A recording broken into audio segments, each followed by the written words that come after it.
ফাসাব্বিহ বিহামদি রাব্বিকা ওয়াস্তাগফির ইন্নাহু কানা তাওয়াবা।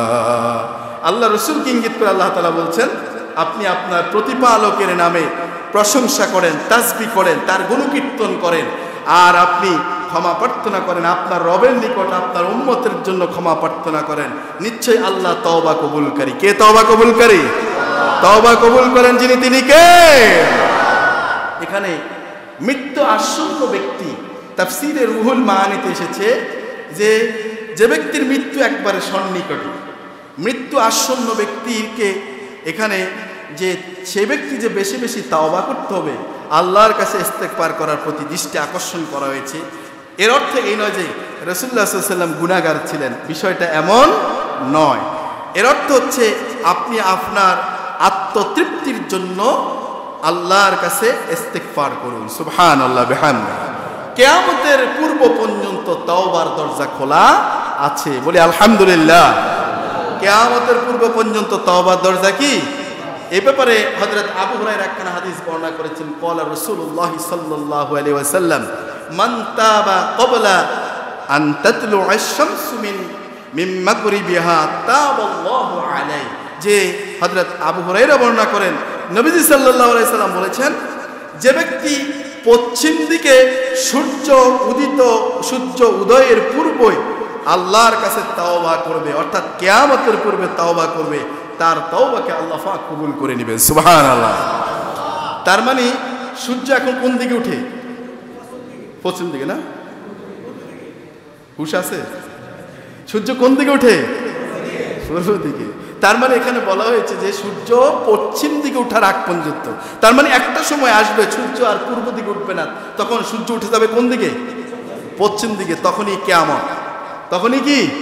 কিয়ামতের আগে যখন সূর্য পশ্চিম দিকে উঠবে, ঠিক তার আগ মুহূর্ত পর্যন্ত বান্দার জন্য আল্লাহর পাক তাওবার দরজা খোলা রেখেছেন। সুবহানাল্লাহ। এখন এই জন্য আমরা সময় আছে আল্লাহর কাছে ইস্তেগফার করি, তওবা করি বেশি বেশি, আল্লাহ তাআলা তওবা কবুল করবেন। যুগে যুগে নবী রাসূলদের তওবা কবুল করেছেন কে? পাপী বান্দাদের, অনেক পাপিষ্ট বান্দা অপরাধের জগতে হারিয়ে গিয়েছিল, কিন্তু তওবা করে ইস্তেগফার করে আল্লাহর কাছে ফিরে এসেছিল, আল্লাহ তাআলা তাদেরকে ক্ষমা করেছেন। এরকম অসংখ্য ঘটনা আছে তো নাকি? সময়ের স্বল্পতার কারণে সেদিকে যাচ্ছি না, শুধু আপনাদের জানা আছে অনেক এরকম ঘটনা। আল্লাহ পাক যেমন সূরা বাকারার 37 নম্বর আয়াতে বললেন, ফাতালাক্কা আদামু মির রাব্বিহি কালিমাতিন ফাতাবা আলাইহি ইন্নাহু হুয়াত তাওয়াবুর রহিম। আল্লাহু আকবার। আল্লাহ তাআলা সেখানে সে আদম আলাইহিস সালামের সেই কথাগুলো বললে, যে আদম যখন তার রবের কিছু কথা যখন শিখিয়ে দেওয়া হলো বা শিখিয়ে নিলেন, এরপর তিনি যখন তাওবা করলেন, আল্লাহ তাআলা তাকে ক্ষমা করে দিলেন। নিশ্চয়ই আল্লাহ তাআলা ক্ষমাশীল, মহা ক্ষমাশীল, পরম দয়ালু, অসীম দয়ালু। তিনি কে? আসুন আজকে সূরা নসরের আলোচনা শেষ করছি। শেষে এসে বলছি যে আমরা এই সূরা নসর থেকে শিক্ষা গ্রহণ করি যে আল্লাহর সাহায্য জীবনের প্রত্যেকটি স্তরে স্তরে, প্রত্যেকটি স্টেপ বাই স্টেপে, প্রতিটি ডিপার্টমেন্টে, প্রতিটি জায়গায় আমাদের দরকার কার সাহায্য? আল্লাহর সাহায্য দরকার। জীবনের ব্যক্তি জীবন, পারিবারিক জীবন, ব্যবসায়িক জীবনে, সামাজিক অবস্থানে, আপনি রাজনীতিবিদ, আপনার রাজনৈতিক অঙ্গনে, আপনি একজন বড় ব্যবসায়ী, বিগ বিজনেসম্যান, আপনার ব্যবসায়ী সফলতার ক্ষেত্রে, আপনার ফ্যামিলিতে শুধু অসুস্থতা, রোগ ব্যাধি, সেখানে সুস্থতার জন্য, আপনার সকল কিছুর জন্য সাহায্য কার দরকার? আল্লাহ দরকার। আমরা আল্লাহর সাহায্য চাই। আল্লাহ চূড়ান্ত সাহায্য যখন সামগ্রিকভাবে যখন আল্লাহর সাহায্য আসবে, তখন মুসলমানরাই বিজয়ী হবে বলে ইনশাআল্লাহ।